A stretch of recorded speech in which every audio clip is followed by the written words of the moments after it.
Do you know how to make your own biodiesel?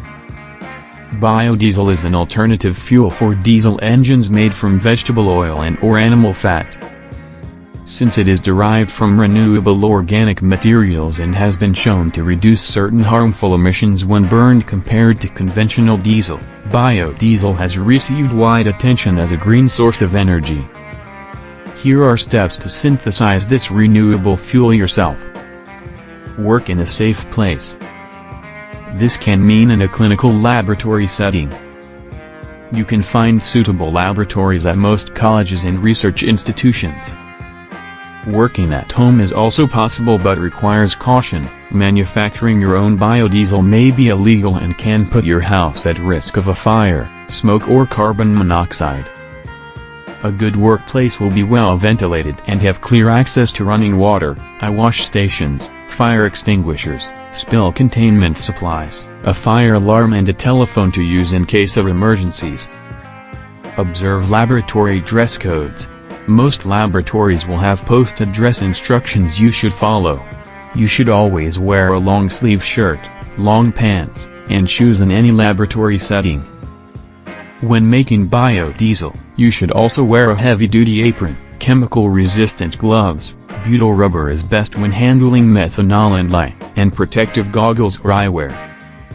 The gloves should come up to your elbows or have cuffs you can pull over your long-sleeve shirt. Obtain good quality oil. The easiest oils to use for biodiesel are neutral vegetable oils like canola, corn, and sunflower oil. These oils are readily available at grocery stores and have a low melting point, which means they won't solidify if they get too cold. Avoid using peanut oil, coconut oil, palm oil, tallow, and lard. These sources of oil solidify at relatively high temperatures.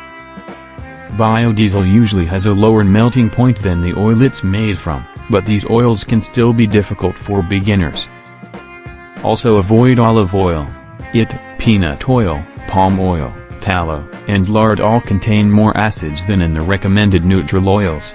These extra acids can interfere with the reactions that take place to create the biodiesel. It's also possible to use waste vegetable oil which has been used for cooking. However, waste oil should be filtered to remove particulates, then allowed to settle for 24 hours to separate the oil from any water or other impurities. Pure oil will be clear and bright, with no sediment. Ensure all containers are well labeled.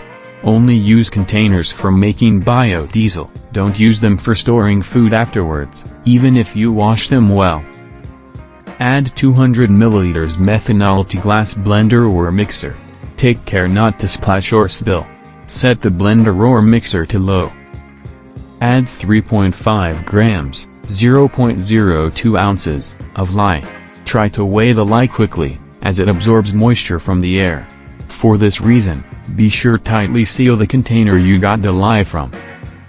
The ensuing reaction between the methanol and lye produces sodium methoxide.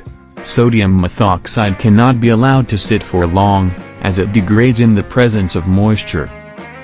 Allow the lye to completely dissolve in the methanol. The process should take about 2 minutes. Proceed when mixture is clear, with no undissolved particles. Again, be attentive, the sodium methoxide will degrade rapidly, so proceed to the next step as soon as the lye is completely dissolved.